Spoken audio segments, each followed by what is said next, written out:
감사합니다.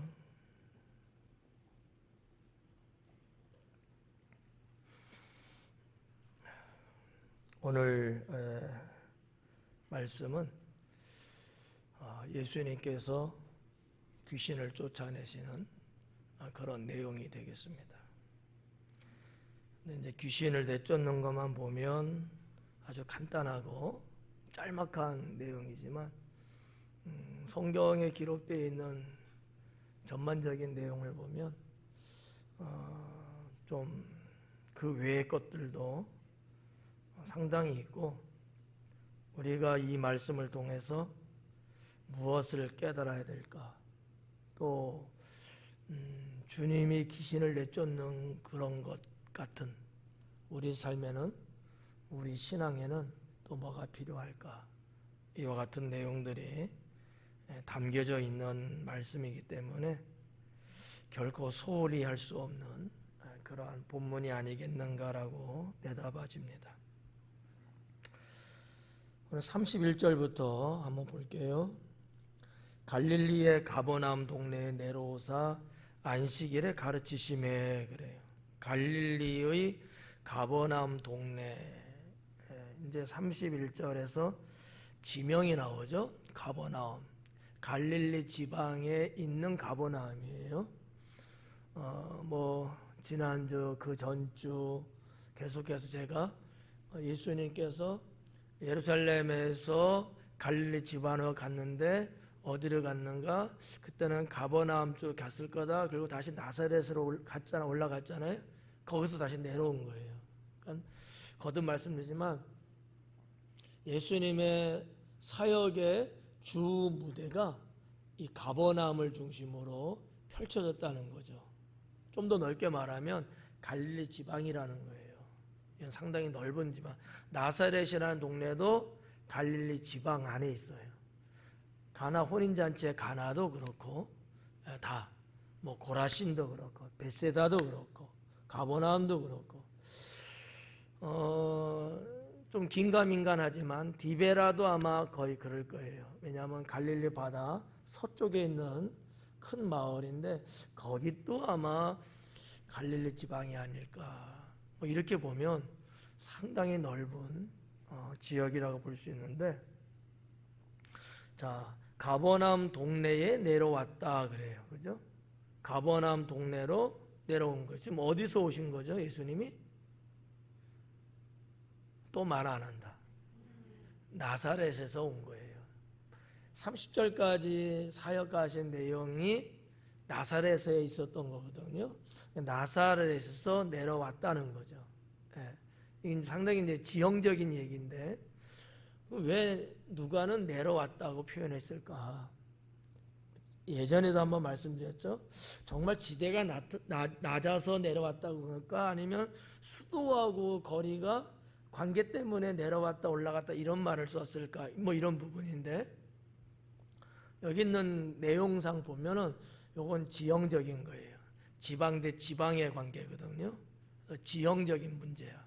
그러면 가버나움은 보통 우리가 이제 단위를 말할 때 단위, 해발 이렇게 말하잖아요. 해발 몇 미터 이런 거. 가버나움은 해발 얼마나 되냐? 마이너스 200m예요.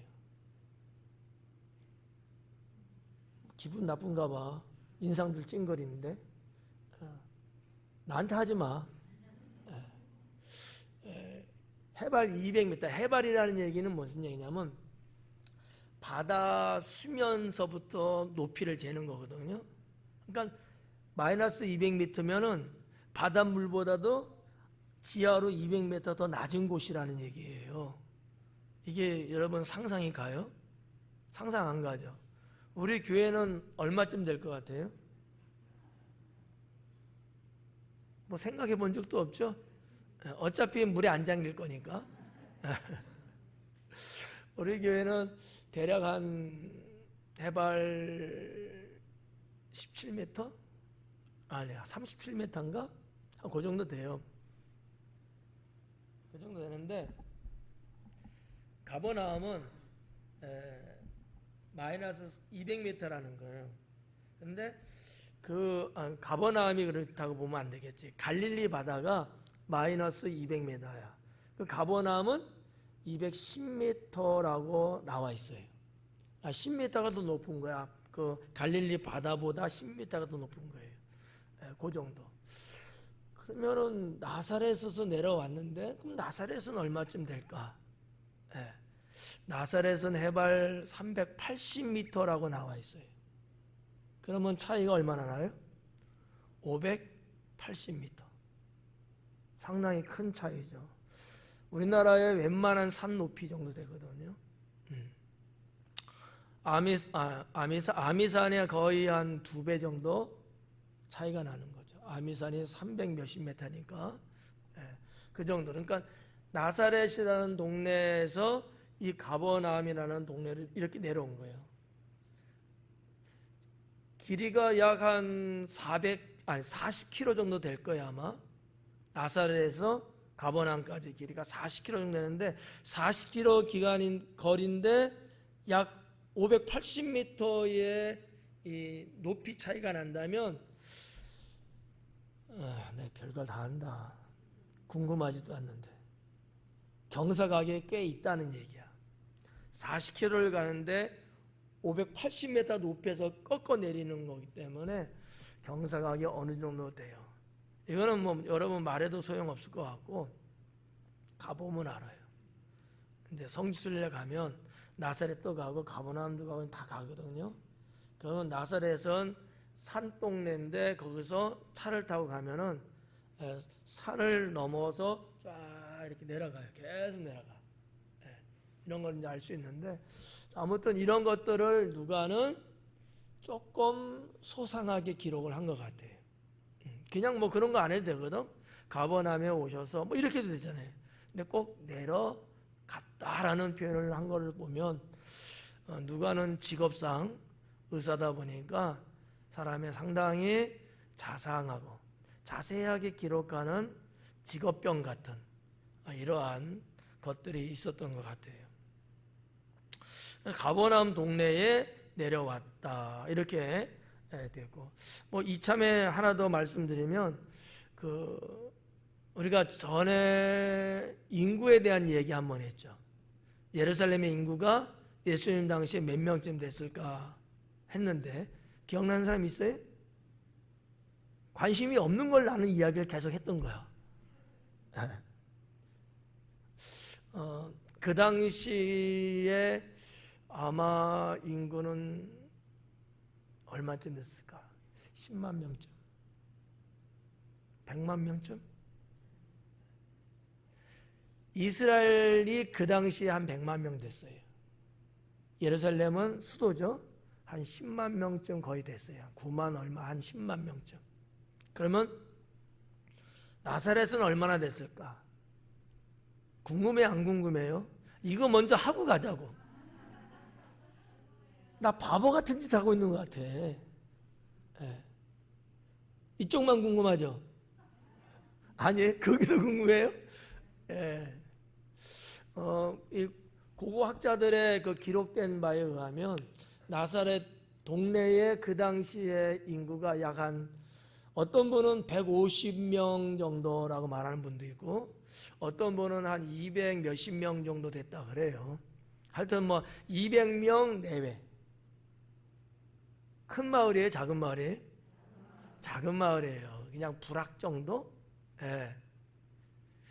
당시에 자녀를 몇 명 낳았을까 추산을 해봤을 때 그냥 많지도 말고 적기도 말고 한 4-5명 정도라고 보면 5명 보지 뭐. 그럼 몇 집이나 돼요? 계산 잘해야 돼요. 자녀 5이야. 식구 5이 아니고. 부모님 계시고 자녀 5 정도면은 7명. 그죠? 그럼 7명이면 한 210명만 하면 몇 가구 정도 돼요? 30가구밖에 안 돼요. 그냥 그냥 여기 동네야, 이렇게. 그러니까 그 당시에, 지금도 뭐 그렇습니다만 그 당시 상당히 작은 산동네였다는 거죠. 그래서 워낙 작았기 때문에 이건 전부 다 고고학적인 얘기예요. 제가 그냥 하는 얘기는 아니에요. 고고학적으로 발굴하고 다 조사하고 이런 내용들을 지금 말씀드리는 거예요. 워낙 작은 동네다 보니까 그 동네에서 뭐를 해먹고 이럴 만한 게 없어요. 그러면 예수님의 부친 요셉은 직업이 뭐다? 물어야 말아요. 바로 나오셔야지. 목수였잖아요. 근데 제가 목수였지만은 그 당시에 목수업이 큰 부자는 아니지만은 사는 데는 큰 문제 없다 그랬어요. 작은 동네이기 때문에 목수가 많지 않아. 있어봤자 한두 명밖에 없었을 거예요. 거의 뭐 다 내 거지. 집집마다의 어떤 일거리는 다 내가 주문받아서 할 정도로 소도시예요. 근데도 너무나 할 수 있는 게 없는 조그만 동네다 보니까 그 윗동네에 가서 일도 하고 일거리도 맡고 막 이랬다는 거죠. 한 동네 갖고는 먹고 살기는 좀 어려워. 동네 다니면서 이런 거. 옛날에 뭐 우리나라도 시골 같은 데 보면은 뭐 도시도 그랬습니다만 의사 선생님들이 누가 아프다 하면 뭐 했다 그래요? 어디 간다, 뭐 한다 그래? 왕진 간다 그래. 그런 식같이 가서 주문도 받아오고 주문 들어오면 일도 하고 아니면 왕진 가듯이 가서 작업도 해주고 뭐 이러면서 살았던 이 조그마한 나사렛 동네라는 거죠. 지금도 그 동네가 지금도 있어요. 찌푸시인가? 동네 이름이? 찌푸시. 아주 그런 동네가 있어요. 그러니까 나사렛, 찌푸시, 그 다음에 이쪽이 가나예요. 동네가 이렇게 이제 몰려 있어. 산 위에 있는 동네들이에요, 다. 가나도 산 위에 있는 동네거든요. 그러니까 인구도 참 많지 않은 동네에서 지난번에 우리가 회당에서 말씀을 가르쳤다고 했는데 사람들이 뭐라고 예수님을 이야기했어요? 무슨 사람이라고? 요셉의 아들이 아니냐? 어떻게 알았대? 그냥 숟가락이 몇 개인지 다 알 정도로 조그만 동네 몇 안 되는 가구에 그들이 있다 보니까 뻔히 다 알죠. 그러니까 이런 것들을 여러분들에게 이제 강해를 할 때 알려드리는 거예요.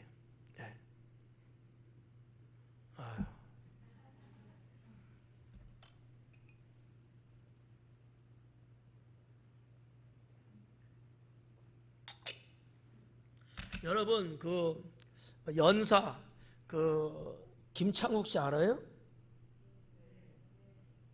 연사라니까 또 무슨 말인가 또 그런가 보다. 그냥 강의하는 사람, 그 사람 말에 의하면 이것만 하면 소통이 되고 있다는 거야. 이 사람이 건강하대. 여기 건강하지 않은 사람이 많은 것 같아. 아멘도 안 하지 이것도 안 하지.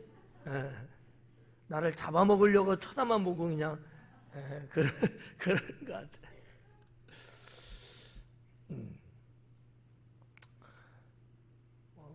설교보다는 김창욱 씨의 강연이 더 은혜로울 거야 아마. 하여튼 뭐 나사렛은 이제 그런 동네고 가버나움은 그러면 인구가 한 얼마쯤 됐을까? 나사렛하고 비교해 봤을 때 그 예전에 마가복음 할 때도 가버나움은 거기는 아마 군사적으로 말하면 병참기지 군 사령부가 있을 정도로 상당히 중요한 요지라고 제가 말씀드렸어요. 하여튼 그랬어. 그래서 인구가 좀 되고 그 갈릴리 바다 주변의 마을에서는 그래도 디베라하고 가버나움은 큰 도시였거든요. 그래도 그 당시 예수님 당시 주 1세기경에 몇 명쯤 살고 있었을까? 학자들의 말에 의하면 한 1,500명 정도를 이야기하더라고요. 1,500명. 사실 많은 것도 아니야. 당진 시내 여러분 인구가 몇 명쯤 될까요? 몇 명? 17만. 당진 시고 그거는 당진 시내 대략 한 5만 대 정도 돼요. 거기에 비해서 1,500이면 약 30분의 1 정도밖에 안 돼. 그렇죠. 우리 채운동 인구보다도 아마 적을걸요. 예. 그러니까 별거 아니야 사실은. 근데 다 고만고만했어요. 이런 것들을 그냥 여러분들이 뭐 신앙생활하는데 큰 뭐 이런 건 아니지만 이참에 한번 더 들어보는 것도, 어릴 때 학교 앞에 가면은 끝나고 나오면은 그 달고나 아셔요? 달고나, 그죠? 엄청나게 맛있잖아요. 달고나처럼 생각하셔요 그냥. 아, 목사님 강의하는데 그런 얘기 맞아, 생각난다. 달고나야 달달하잖아. 그래갖고 제가 이번에 커피는 원두를 달달이라는 거로 바꿨어요. 여러 가지를 좀 한번 보는 거, 어떤 게 우리 성도님에게 더 구수하고 맛있을까 해갖고, 그 달달이라는 명칭을 갖고 있는 커피 원두야. 오늘은 아마 못 드실 거야. 남아있는 찌꺼기가 있어서. 근데 주중에는 아마 드실 수 있을 것 같은데, 그게 좀 쓴맛과 신맛이 좀 적고, 단맛이 좀 있는. 왜냐하면 우리 청년들은, 젊은이들은 신맛을 별로 안 좋아하더라고요. 신맛 좋아했다는 얘기는 나이 먹었다는 얘기야. 그러니까 우리 장년층은 괜찮은데 젊은 층들은 조금 꺼려하는 것 같아서 한번 바꿔봤어요. 어떤가? 아, 별얘기 다 한다. 자, 하여튼 요런 이제 그 고고학적인 거, 그 예수님 그 당시에 어땠는가를 여러분 어디서 들어볼 일이 없잖아요. 조금 들어보는 것도 그냥 괜찮지 않겠냐, 이제 이런 얘기예요. 힘들다. 자, 하여튼 그래서 이제 가버나움 동네 내려와서 안식일에 가르치심에, 안식일에 내려온 건 아니에요. 움직이지 않았을까 안식일은? 그래서 안식일 전에 내려오셨을 거예요. 그리고 이제 내려오셔서 안식일에 가르치셨다라고 말씀하고 있습니다. 자, 그러면 예수님은 뭐를 가르쳤을까? 이게 상당히 중요해요. 다른 부분에서도 중요하지만 여기서도 중요하다고 저는 봐요. 예수님은 도대체 뭐를 가르쳤을까? 또 예수님의 말씀에 그 사람들이 늘 뭐라 그래? 놀랬다 그러잖아. 놀랬다. 오늘 본문에도 놀랐다 그랬거든요. 도대체 무슨 말씀을 하길래 그들은 자꾸 놀랄까? 전에도 말씀은 드렸습니다만 대체적으로 이런 거예요. 하늘의 지혜의 말씀을 전하신 거야. 이 얘기는 또 거슬러 말하면 복잡하고 시간이 많이 걸려요. 하늘의 지혜의 말씀은 뭐냐? 유대인들이 평소에 듣지 못했던 하나님 말씀이야. 즉 하나님 나라에 대한 말씀이에요. 그게 하늘의 지혜의 말씀이야. 이렇게만 그냥 보셔요. 이거를 더 풀어서 설명해 드리려면 시간이 많이 걸리고 또 예전에 했는데 기억을 못할 뿐이야 그냥. 하늘의 지혜 하나하고 또 하나는 구원의 진리를 가르쳤다는 거죠. 구원에 대한 말씀을 했어요. 진리에 대한 말씀을 했는데 그 내용을 합쳐서 보면 구원의 진리야. 어떻게 해야 구원받고 어떤 자가 구원받은 자고 어떤 자녀가 하나님의 진리 안에 살고 있는 것이고 이런 내용들을 주로 말씀했다는 얘기죠. 저는 이것을 많으지만 그냥 간촐하게 딱 잡아서 두 가지를 말씀드린 거예요. 하늘의 지혜나 아니면 구원의 진리를 가르쳤다. 당시의 사람들은 너무 생소한 거예요. 들어본 적이 없는 거예요. 왜? 그동안에 이 뭐 율법사라든지 제사장이라든지 아니면 회당의 회당장이라든지 등등의 종교 지도자들이 그런 말씀을 전한 적이 없거든요. 근데 말씀을 전하는 것도 생소하고 근데 그 내용이 너무 놀라운 것들이에요. 예상치 못했던 것, 이런 것들을 누가는 지금 기록하고 있다라고 하는 것이죠. 32절에 보면 그들이 그 가르치심에 놀라니 봐요. 놀랬대잖아. 그냥 여러분 뭐 드라마 이야기하면 놀래요? 웃잖아. 여러분도 안 놀래고, 그죠? 그러니까 이 놀랄 정도의 내용이 도대체 뭐냐? 전혀 예상하지도 못했고 들어본 적도 없는데 신기한 거예요. 기가 막힌 거예요, 내용들이. 그러니까 놀랄 수밖에 없는 거죠. 여기서 지금 말하는 이 가르치심의 논란이라는 단어가 있는데 제가 원어를 써봐서 나 외울 수가 없어. 엑세플레손토라고 하는 단어인데 기억하지도 말아. 어려워. 근데 이게 무슨 놀란긴 놀랐는데 무슨 놀란 거냐? 이 피부적으로, 외부적으로, 외상적으로 충격을 받아서 놀라는 거예요. 이 단어가 갖고 있는 의미는. 정신적 충격 뭐 이런 것보다도 딱 뭐야? 이렇게 놀라듯이 그러니까 그들이 말씀에 놀란 것이 그 좋은 영향을 팍 끼친 거야. 그런 의미예요. 등 딱 치면 뭐해? 하면은 여러분 어때요? 깜짝 놀라잖아요. 그런 충격적인 놀람. 이런 걸 이제 말하는 단어예요. 엑세플레손토. 자, 아무튼 이렇게 놀랬다라는 것. 이는 그 말씀이 권위가 있음이로라 그래요. 권위가 있다라고 한 거죠. 예전에 성경에서는 권세라고 번역됐고요. 원어 성경에도 보면은 이 엑수시아 권세라고 되어 있어요. 그럼 권위라고 번역되면 틀리냐? 그렇지는 않아요. 그런데 우리나라 사람들이 느끼는 권세와 권위의 낱말 뜻은 달라요. 권세라는 건 뭐예요? 권세. 이 권세 권자를 쓸 거야 아마. 세는 세력 세자예요. 그러니까 권세가 있고 세력이 있는가. 어떻게 보면 그냥 쉬운 말로 말하면 무엇인가에 엄청난 영향을 미칠 수 있는 힘이 있는 거야. 그럼 권위는 뭐냐면은 권위는 그런 어떤 뭐 권세다, 세력이다 이런 어떤 명사적인 개념보다는 어떠한 사람들로 하여금 따를 수 있게끔 하는 힘을 말하는 거야. 어떤 무리들을 내가 이끌어갈 수 있는 힘, 이런 게 이제 일종의 권위예요. 근데 권위인데 이 권위로 번역했는데 저는 엑수시아를 권위라는 단어보다는 권세라는 단어가 맞지 않겠느냐. 왜냐하면 또 설명한 또 그렇다. 예수님이 지금 어떤 사람들을 끌고 가는 그런 내용이 아니에요. 하나님의 하늘의 권세와 그 무리들에게 미치는 세력, 그것을 지금 누가가 기록한 내용이거든요. 내용으로 볼 때에 권위라는 단어보다는 권세라는 단어가 더 맞지 않을까 이렇게 생각돼서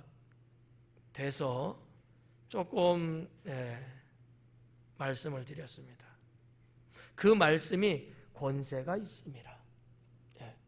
말씀에 권세가 있다는 거죠. 사실 권위라는 말은 많이는 안 써요. 권세는 근데 좀 많이 쓰는 편이죠. 자, 33절에 회당에 더러운 귀신 들린 사람이 있었다. 회당에 더러운 귀신 들린 사람이 있었대. 야, 이것도 어떻게 보면 사실 조금 어려운 얘기일 거예요. 귀신 들린 사람이 어떻게 회당에 있을 수 있을까? 여러분들은 어떻게 뭐 생각하실는지 모르지만 제가 알고 있는, 제가 가지고 있는 지적인 거, 지식적인 부분에 있어서는 회당에 귀신 들린 사람이 있다는 것 자체가 거의 불가능한 거예요. 있게 할 수도 없어요. 귀신 들리면 반드시 동네를 떠나서 동네 어귀라든지 산이라든지 뭐 이런 데 가야 되는 거거든요. 그런데 아무튼 회당에 있었다는 거야. 그럼 도대체 이게 뭘까? 제 짐작에는 이 귀신 들린 사람은 겉으로 표시가 안 난 거예요. 좀 이해가요? 겉으로 표시하고 귀신 들린 짓을 하고 있으면은 회당이 있을 수가 없죠. 쫓겨나든지 귀신이 그 좋은 그런 데서 있게 하지 않고 추하고 막 이런 더러운데, 이 귀신은 더러운 귀신이라고 더군다나 했잖아요. 그럴 수밖에 없는데 아마 이건 제 생각입니다. 회당에 있을 정도의 사람이었다 하면 겉으로 드러나지는 않았는데 귀신 들린 사람이야. 오늘 현대에서도요, 귀신 들린 사람들이 꽤 돼요. 겉으로 막 발작하고 막 이렇게 귀신 짓은 안 해. 여기도 있는지 모르겠다. 귀신 들려가고. 귀신에게 붙잡혀 있는 거야. 귀신 들렸다는 게 그런 개념이에요. 귀신에게 눌린 거야. 귀신에게 붙잡힌 거야. 표시는 안 나. 나긴 나는데 이게 외견상은 뭐 엄청나고 막 발작이 이렇게 거품 물고 막 미친 짓 하고 이런 거는 없는 거예요. 근데 귀신에게 눌렸기 때문에 힘을 못 써. 맨날 이렇게 하고 살아라. 귀신에게 눌려서 그래. 여러분 크리스찬 사람은 이렇게 딱 그죠? 꼿꼿하게 자기 힘으로 쓰잖아. 그런데 귀신 있는 사람은 맨날에 축 쳐져갖고 눌려서 그래. 이 귀신을 내쫓아 보면 그걸 알아요. 귀신이 없는 데가 없어. 여기 목덜미, 목에도 올라타갖고 막 있는 경우도 있고, 귀신이 정말로 여기 올라타가 있으니까 얼마나 무겁겠어. 그러니까 이렇게 어떤 귀신은 눈을 가리고 있어. 이게 여러분 그 스파이더, 거미 같은 경우들도 딱 달라붙잖아요. 그런 것처럼 눈에 딱 달라붙어서 귀신이. 그래서 보지를 못해 막. 이런 귀신도 있고. 귀를 막고 해서 듣지를 못해. 귀머거리처럼. 귀신은 영물이 아닙니까? 그래갖고 없는 데가 없어. 어디든지 다 있을 수 있단 말이에요. 귀신이 상관없는 사람은 멀쩡하죠. 여러분 한번 봐봐요. 나는 멀쩡한가? 멀쩡하지 못하고 개심치레 해갖고 맥없이 그러지는 않는가? 그러니까 제가 볼 때 이게 참 아이러니야. 이해가 안 가는 내용이야. 귀신 들린 자가 어떻게 회당에 있냐고. 이건 불가능한 얘기예요. 그렇다면 겉으로 막 귀신 들려서 드러나서 막 이상한 짓 하는 게 아니고 내면적으로 잡혀만 있는 거야. 잡혀만. 근데 예수님도 그걸 알고 그 귀신도 예수님을 아는 거예요. 요 귀신에 대한 내용. 여기 조금 이해가 가요? 그러니까 귀신 들리면 무조건 다 미친 자고 돌아다니고 막 옷 벗고 돌아다니고 막 이렇게 그런 거 아니라는 거야. 그런 것도 있지만 내면적으로 그 영혼을 붙잡고만 있는 정도, 영향을 미치는 정도만 갖고 있는 그런 귀신 들림도 있다고 하는 것이죠. 그래갖고 하는 짓거리 반대하고 막 이런 것도 어떻게 보면 귀신에게 붙잡히면 사람들하고의 관계를 단절시키고 괜히 시기 질투하고 이런 것도 어떤 의미에서는 귀신에게 붙잡힌 것이 있어서 그러는 거예요. 제정신이 아니야. 신앙으로 볼 때. 괜히 섭섭해. 그래서 섭섭 귀신이 알잖아. 섭섭해. 서운하다고.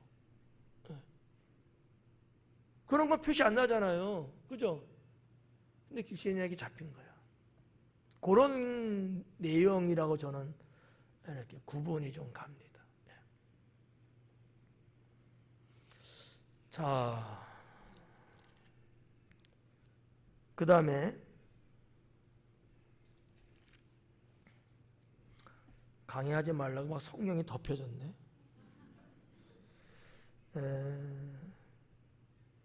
귀신 들린 사람이 있어 크게 소리 질러 이르되 아 나사렛 예수여 우리가 당신과 무슨 상관이 있나이까. 아 나사렛 예수 그래. 아 나사렛 예수 이게 아니야. 아 이래. 한번 해봐요. 그거 아니야. 아 막 이래. 아니 무슨 뭐 산에 등산했어요 메아리치게. 아 이래. 아 감정이 안 실렸잖아. 한번 해봐요. 연예인들에게는 틀렸다. 그렇게 표현력이 없어서야 막 이래요. 요즘 요거는요 에아라는 단어예요. 에아. 놀람에, 두려움에, 그런 어떤 감탄사예요. 귀신이 놀란 거야. 왜? 예수님이 자기한테 온 거야. 지금 자기 앞에 나타난 거야. 막 이러는 거지. 한번 해봐요.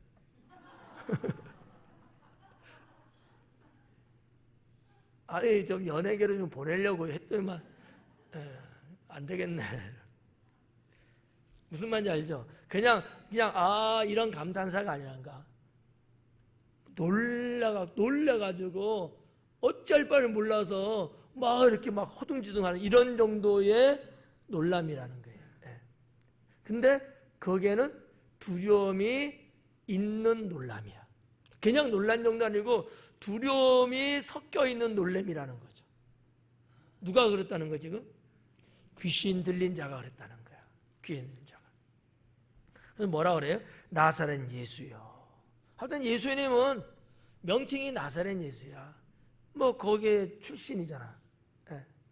나사렛, 고향이 나사렛. 태어나기는 베들레헴이지만 말할 때는 나사렛이라 항상 해요.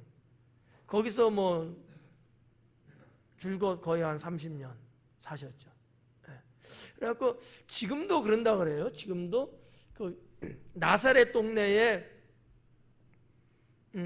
기독교인이 제일 많대요. 이스라엘에서는. 이스라엘 전 지역에서 나사렛이 인구가 제일 많대. 기독교인이. 그래갖고 기독교인 하면은 뭐라고 호칭하냐면 이거 히브리어인데 제가 막 틀릴 거야. 이런 식으로 말하면 우리 한국말 하면 나사렛인 이건 기독교인이라는 거야. 히브리어는 되게 발음이 조금 틀릴 것 같아서 못하겠어.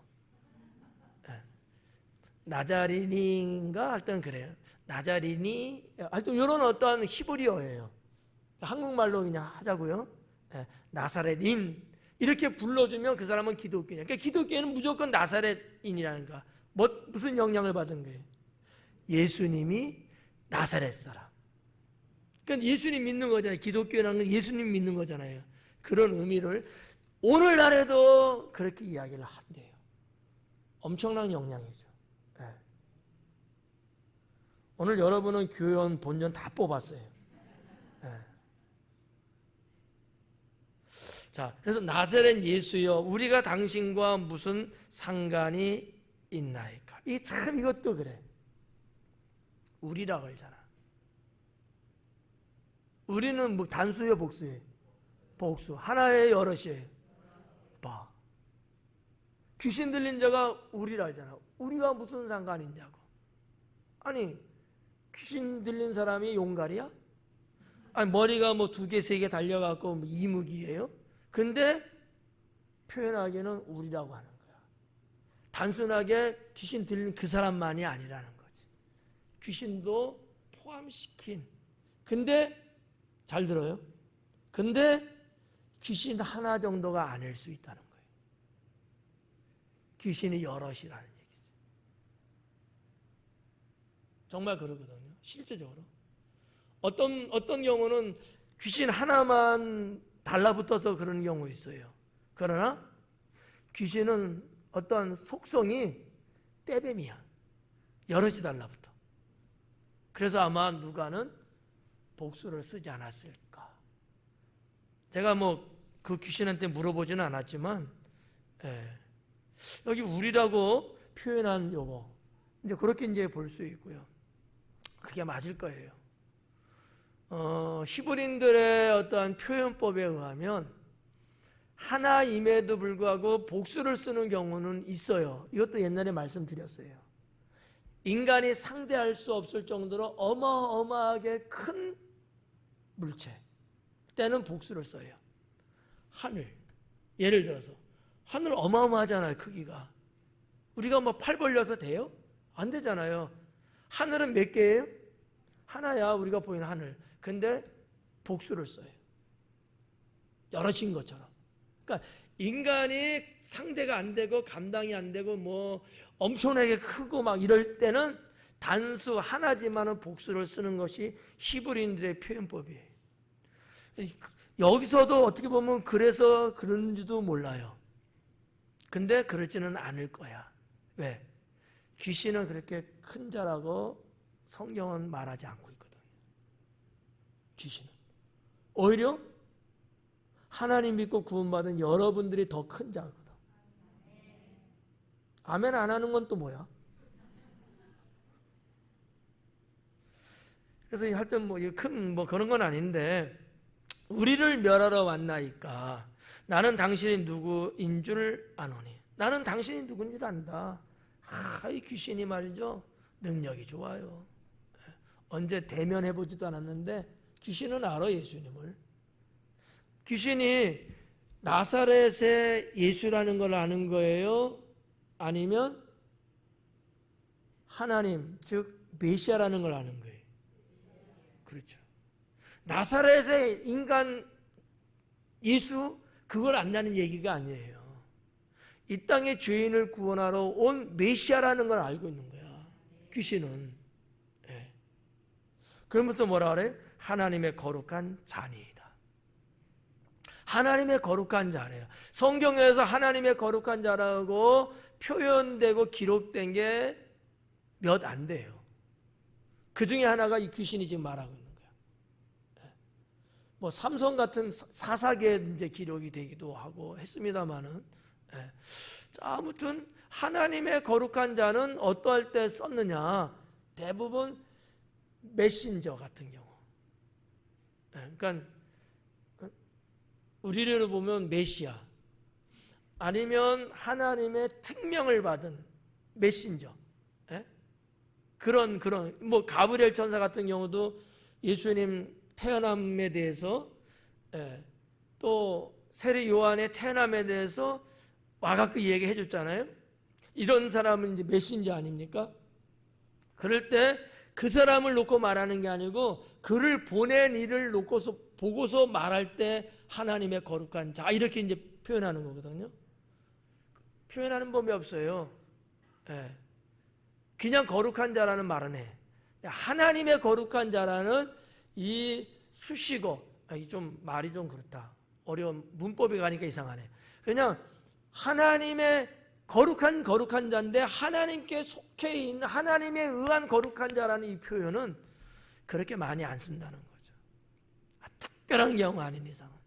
근데 귀신은 그걸 쓰고 있었다는 거죠. 놀라운 거예요. 그러니까 자기 앞에 나타난 예수님을 귀신은 가볍게 안 봤어요. 두려워 떨 수밖에 없었던 거죠.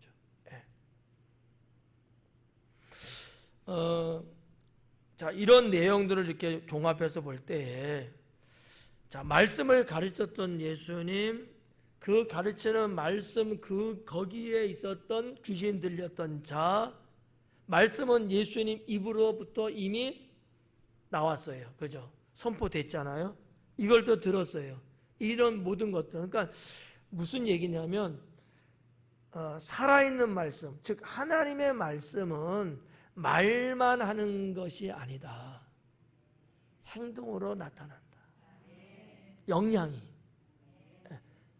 말만 하고 뭐 그냥 행동도 안 옮기고 이런 거는 성경에서도 별로 좋게 안 보잖아요. 행하면은 믿음이라 하잖아요. 아유, 알았어요, 목사님. 아유, 당연하죠. 제가 알아야죠. 하긴 뭐래. 말만 그래, 말만. 이거는 진정한 주님의 입으로부터 나온 말씀에 의한 믿음이 아닌 거야. 살아있는 믿음, 말씀 그 권세에 의한 거는 행동으로 옮겨지게 돼 있어요. 아멘. 제가 하나 이야기 드릴까요? 여러분들이 예를 들어서 이제 아까 조건찰님 대피기도 했잖아. 저는 그러고 나서 이제 기도하잖아요. 여기서 기도하잖아. 우리 이제 반주가 하니까 저는 꼭 이 기도해요. 기도가 응답되게 해주시고 기도대로 살게 해주세요 라고 저는 기도를 꼭 해요. 왜냐하면 기도하는 여러분들이 그냥 말장난하게 해서 기도한 건 아니잖아요. 하나님 말씀에 의해서 기도한 거잖아요. 그러면 그 말씀에는 뭐가 있다? 권세가 있다. 하나님 권세가 있다. 그래서 기도한 것이 응답되게 해주시고 기도한 대로 살 수 있게 해달라고. 그 얘기 두 번째는 뭐예요? 기도한 대로 산다는 얘기는 뭐야? 행동으로 옮긴다는 거지. 이 기도가 진짜예요. 이렇게 돼야 돼. 기도만 하고 기도는 기가 막히게 청산유수야. 뭐 모르는 단어가 없이 그냥 기도는 엄청나게 잘해. 근데 하나도 생활 속에서는 기도한 대로 살지는 않아. 그 기도는 어디서 온 거예요? 자기한테서 온 거야. 자기한테서. 근데 기도한 내용대로 내가 믿음으로 살고 살려고 이런 거는 그 기도가 어디서 왔어요? 하나님께로부터 말씀에서 온 거야. 구분 가죠? 이 내용이 지금 그렇다는 거예요. 이 내용. 예수님이 회당에서 말씀을 가르치는데 그 말씀을 가르친 그 말씀에 권세가 있어갖고 듣는 이들이 다 놀라 자빠질 정도야. 근데 이것이 거기서 끝나는 게 아니고 그 말씀의 영향이 그들에게 다 미치는 거죠. 뭐가? 말씀의 권세가 미치고 있다는 거죠. 그러니까 가만히 있던 귀신 들린 자가 있을 수가 없는 거야. 그 말씀의 권세의 영향이 오니까 도저히 감당이 안 되는 거예요. 이런 거. 우리 기독교 신앙의 진짜 살아있는 신앙은 바로 이런 것이다라는 거죠. 자,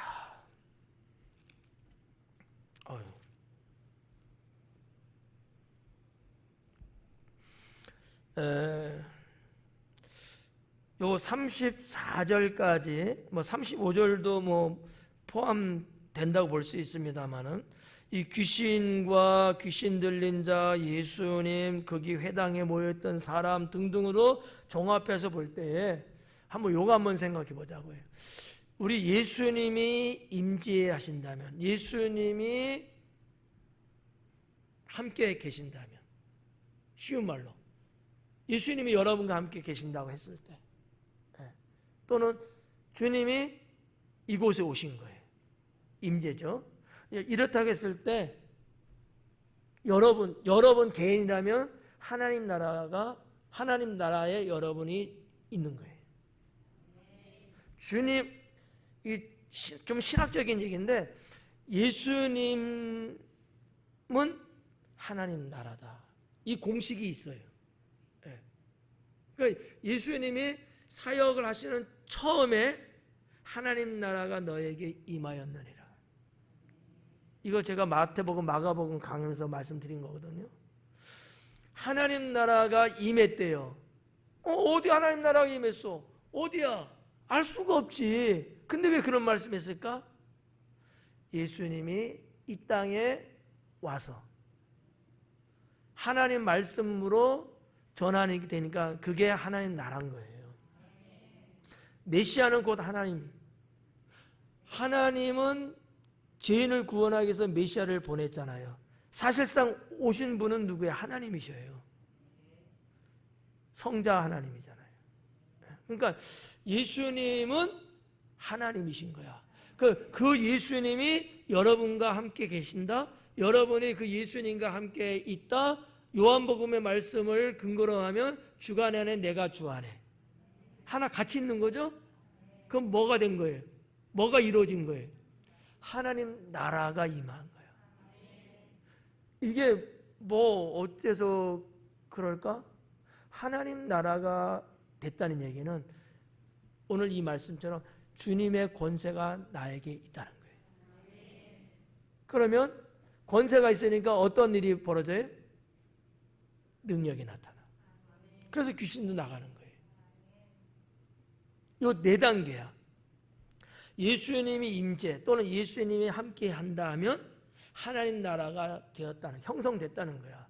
거기에는 하나님의 권세가 작동되기 시작해요. 그렇잖아요. 나라를 다스릴 때는 권세가 있어야 될 거 아닙니까? 아니, 새 정부가 들어서고 윤석열이라는 인물이 대통령이 됐어요. 권세를 가지고 나라를 끌어가야 될 거 아니에요. 예. 근데 이 권세가 작동되기 시작하면서 나타나는 역량은 뭔가 보여주는 거로 나올 거 아니에요. 그게 우리 신앙으로 보면 능력, 하나님의 능력이 일어나기 시작한다는 거예요. 그래서 여러분 이게 상당히 중요한 거예요. 제가 가끔씩 말씀드리면 교회 그냥 왔다리 갔다 이러면 아무 의미 없어. 정말 내가 그러한 신심, 하나님을 믿는 그 신앙을 갖고 나오고 내 마음을 온전히 해서 주님을 믿으면서 이렇게 우리가 가면은 주님이 내 안에 계시잖아요. 구원받은 자들이니까. 그러면 우리 심령은 뭐라고요? 하나님 나라가 됐다고. 이게 고린도 교회에 사도 바울이 보낸 편지 속에 담겨져 있는 거예요. 성전이라고 그랬잖아. 너희 몸은 너희 것이 아니고 하나님이 거하시는 성전인지 너희가 알지 못하느냐? 하나님이 거하시는 성전이야. 하나님이 계시는 곳이야. 하나님 나라예요. 그러니까 구원받은 여러분, 하나님이 여러분에게 성령이 여러분에게 임했다고 했을 때 여러분은 이미 성전이야. 그건 곧 하나님 나라예요. 이 우리 교회 이 성전 여기에 주님이 임재하시고 주님이 함께 하시잖아요. 그래서 성전이야. 여기는 하나님 나라예요. 여기는 뭐가 있어요 그러면? 권세가 있다는 거지. 이런 교회는 하나님 권세로 다스려져요. 일개 누구의 힘에 의해서가 아니고. 그러면 거기에 뭐가 나타나? 하나님의 능력이 나타나기 시작하는 거야. 그래서 이적도 일어나고 병도 낫고 이런 능력이 일어난다는 거지. 요 말씀 속에서 여러분들이 이거 하나를 잊지 말고 이 신앙을 여러분 가지셔야 돼요. 제가 오늘 이 31절에서부터 37절까지 요거 강의를 하면서 가장 핵심 포인트로 잡은 게 요 내용이에요. 잘 몰라 교인들이. 이 교회다 저 교회다 상관없이 대부분 믿는 사람들이 잘 몰라요. 그냥 뭐 교회 가는 거지 뭐 예배 드리는 거지 뭐 이런 이 정도지 거기에 무슨 하나님의 놀라운 영적인 능력과 역사 이런 걸 잘 모른다는 거지. 아니에요. 그게 있다는 거죠. 예수님 계시기만 해도 그냥 벌써 귀신이 알아채고 벌벌 떨잖아. 왜? 하나님 나라야. 예수님이 권세가 있으셔. 하나님 권세가. 그 다음에 능력은요, 귀신이 나가게 하는 게 능력이야. 이게 네 박자가 다 여 속에 다 있는 거예요 지금. 주님이 같이 하는데 여러분 귀신 들릴 수 있어요? 귀신한테 사로잡힐 수 있어요? 없죠. 오히려 있던 귀신도 나갈 수밖에 없죠. 그래서 뭐 일명 그런 말 하잖아요. 뭐 예수님 안 믿다가 예수님 믿고 열심히 신앙하니까 가위 눌리는 것도 없어지고.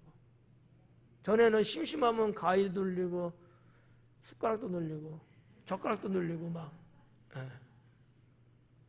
근데 언젠가부터 내가 그런 게 없어진다는 얘기들을 많이들 하잖아요.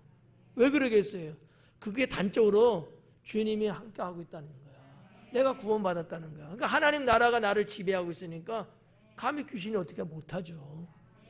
이런 것, 영적인 이런 게 있다는 거지. 근데 지금도 여러분 숟가락도 눌리고 뭐 젓가락도 눌려요? 그러면 안 돼. 다시 생각해 보셔야 돼. 35절에 예수님께서 꾸짖어 이르시되 잠잠하고 그 사람에게서 나오라 하시니. 자, 여기 잠잠하고 예수님이 꾸짖었는데 뭐라고 꾸짖었냐면 조용히 해! 잠잠히 가만히 있어! 뭐 이러시는 거예요. 왜 그랬을까? 아니 귀신이 막 소개하고 막 그냥 그러면 예수님 좋잖아. 근데 오히려 귀신이 하나님의 거룩한 자야 막 이러는데 조용히 해. 예수님 오히려 이러는 거 말리는 거예요. 왜? 뭐 때문에? 알았어. 다 까먹었다 이거지. 다 얘기했던 거 이게. 마가복음 오면서 예수님 때가 안 된 거야. 예수님 이제 시작이에요. 그죠? 우리 주님이 십자가에 달리시는 그 시각은 하나님의 때에 맞춘 거예요. 예언한 때에. 근데 이미 막 이렇게 떠벌리고 뭐 그러면은 유대 여러분 지도자들 뭐 등등 이런 사람들 가만 놔두겠어요? 아니지. 그러니까 예수님이 사역하시고 이적을 베풀고도 누구에도 말하지 마라 이런 말씀들을 하고 그랬잖아요. 똑같은 거예요. 이 귀신이 철이 안 들었어. 그래가지고 얘가 그냥 시도 때도 없이 그냥 예수님을 자꾸 떠벌리고 다니려고 하는 거야. 그러니까 예수님이 내 때가 안 됐는데 저러면 안 되잖아. 그러니까 잠잠해라. 나가기나 해. 떠들지 말고. 그런 거예요. 잠잠하고 그 사람에게서 나오라 하시니 귀신이 그 사람을 무리 중에 넘어뜨리고 나오되 그 사람은 상하지 아니한지라. 이렇게 귀신이 사람에게서 나왔는데 왜 나올 수밖에 없었을까? 예수님 말씀에 뭐가 있어서? 권세가 있어서. 여러분의 말에는 권세가 있어요? 승건이가 있어요? 나도 권자가 권세권자거든. 여러분 입술에서 나오는 고백되는 그죠? 그 말에도 뭐가 있어야 돼요? 권세가 있어야 되는 거야. 무슨 권세? 그렇죠. 하나님 권세. 그럼 여러분의 명예도 귀신은 물러가는 거야. 네. 그게 있어요. 제가 말씀드렸잖아요. 어디가 좀 아픈데 손 대. 그거 여러분 말씀의 권세로 여러분이 기도하고 치료하셔. 안 되면 말고. 그 정도도 못해요? 믿음이야. 정말 여러분이 고백하고 기도하는 것이 하나님의 말씀에 의한 것이라면 능력이 나타날까요? 안 나타날까요? 나타나죠. 나타나죠. 네. 사람들은 뭐 이상한 소리 합니다. 심지어는 자연을 향해서 우리가 여러분 다 교회 생활하면서 체험들 하잖아. 자연을 향해서 명령을 내린다 할지라도 하나님 권세로 내가 명령하면 자연도 순응한다는 거죠. 네. 그 신앙이 있으셔야 돼요. 아니, 난 못 믿겠다. 그럼 나도 어쩔 수 없고 믿으시라는 거죠. 믿고 구한 것은 받은 줄로 믿어라. 네. 그러니까 내가 내 입술로 외치고 고백하고 명령하고 이런 것들이 내 말이 아니고 하나님의 말씀으로 내가 하게 되면 거기에는 주님의 권세가 나타난다. 그게 능력으로 표현되는 거예요. 네. 이게 이 35절 이 내용이 이제 그런 것들이라는 거죠. 그 귀신이 나간 거예요. 36절에 다 놀라 서로 말하여 이르되 다 놀랐대. 예. 여기서 말하는 이 놀라라는 단어가 담보스라는 단어거든요. 담보스. 예. 앞에서도 뭐라 그랬어? 예.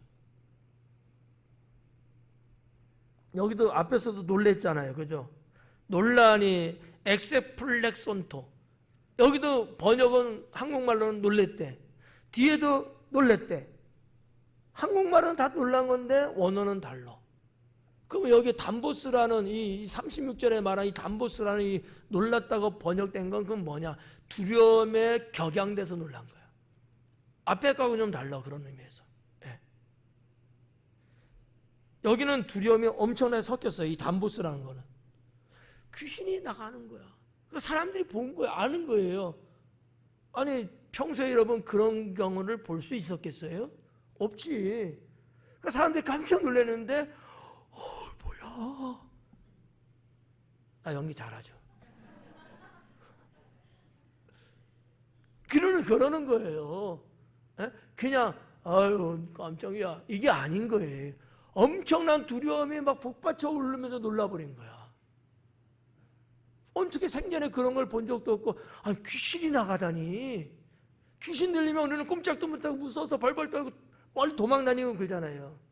거라사 강인도 여러분 무덤가에 있으면서 남자 장정들 달려붙었지만 감당이 안 되는 힘을 갖고 있었잖아. 놀라지.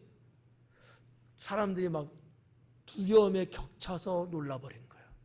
이 담보스라는 단어는 그런 의미가 있다라는 거죠. 자, 다 놀라 서로 말하 이르되 이 어떠한 말씀인고, 이 어떠한 말씀인고. 결국은 기승전 말씀. 아이, 재미없다. 여태까지 제가 떠들었는데 말씀이잖아요. 네. 하나님의 말씀에 주의 권세가 있고 권세가 능력으로 나타나고, 그죠? 말씀. 기승전, 결이 아니고 기승전 말씀. 결국 누가야는 말씀으로 돌아온 거예요, 다시. 그죠? 이 어떠한 말씀인 거 깜짝 놀라면서 귀신 나가는 걸 보면서 도대체 이 말씀이 어떤 말씀이냐? 그게 뭐라 그랬어요? 권세와 능력으로. 이 말씀이 도대체 어떤 말씀이냐? 하나님의 권세와 능력으로 된 말씀이라는 거지. 그랬더니만 더러운 귀신을 명함에 나가는도다 하더라. 귀신은 깨끗한 귀신이 없답니다. 다 더러운 귀신입니다. 그러니까 그냥 말씀드리면 여러분이 일상생활 하시면서도 오해 없이 들으세요. 내가 더럽게 살면 안 돼요. 귀신이 좋아합니다. 지저분하게 살면 안 돼. 신방 때만 청소하려고 하지 말고. 집안도 늘 좀 깨끗하게. 여러분의 이게 치장이라든지 몸가짐이라든지 이런 것도요, 늘 단정하고 깨끗해야 좋습니다.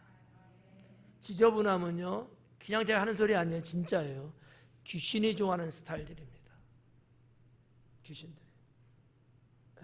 그러니까 우리 남자들은 다 그러지만 보통 이발도 한 25일인가 되면 해요. 벌써 이렇게 귀에 머리카락이 오면은 제가 한두 번은 가위로 잘라. 돈이 아까워서.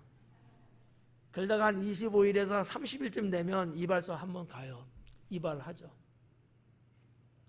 옷도 비싼 옷은 아니지만 사모님 빨래해 주시니까 감사하게 제가 늘 깨끗하게 입죠.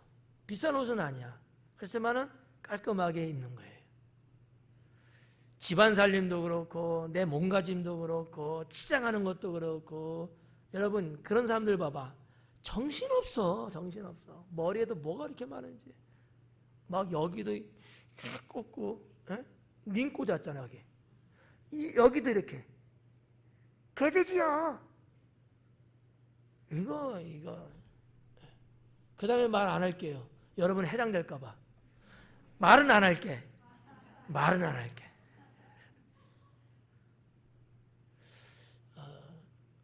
하여튼 청결한 게 좋습니다. 청결한 게 좋아요. 귀신은 더러운 귀신이기 때문에 더러운 걸 좋아합니다. 여러분 집안 살림도 개인 신상도 좀 깨끗하게 좋잖아요. 더러운 귀신 드디어 나갔습니다. 37절에 뭐라 그랬어요? 이에 예수님 소문이 그 근처 사방에 퍼지니라. 그 근처니까 아마 그냥 갈릴리 지방이겠죠? 갈릴리 지방. 이렇게 이제 예수님의 능력이 나타나는 것 때문에 입소문이 나기 시작하는 거죠. 예수님 이제 초기 사역이잖아요. 점점 퍼져서 이스라엘뿐만 아니라 저 수리아 지방, 구약으로 말하면 아람, 지금으로 말하면 시리아, 저 북쪽에 있는 나라, 레바논, 또 요르단 등등의 이스라엘뿐만 아니라 이스라엘 변방에 있는 국가들까지도 다 소문이 나는 거죠. 여러분의 소문도 그렇게 나기를 축원합니다. 오늘 특송한 가사를 보니까 복음이더라고요. 복음을 전하는 거. 소문이 여러분 예수님 믿고 행복해지고 예수님 믿고 복받고 예수님 믿고 즐겁고 여러분 예수님 믿어서 잘 되고 이게 여러분만 알고 있는 거면 돼요? 아니죠. 주변 사람들에게 퍼져야죠. 퍼져야죠.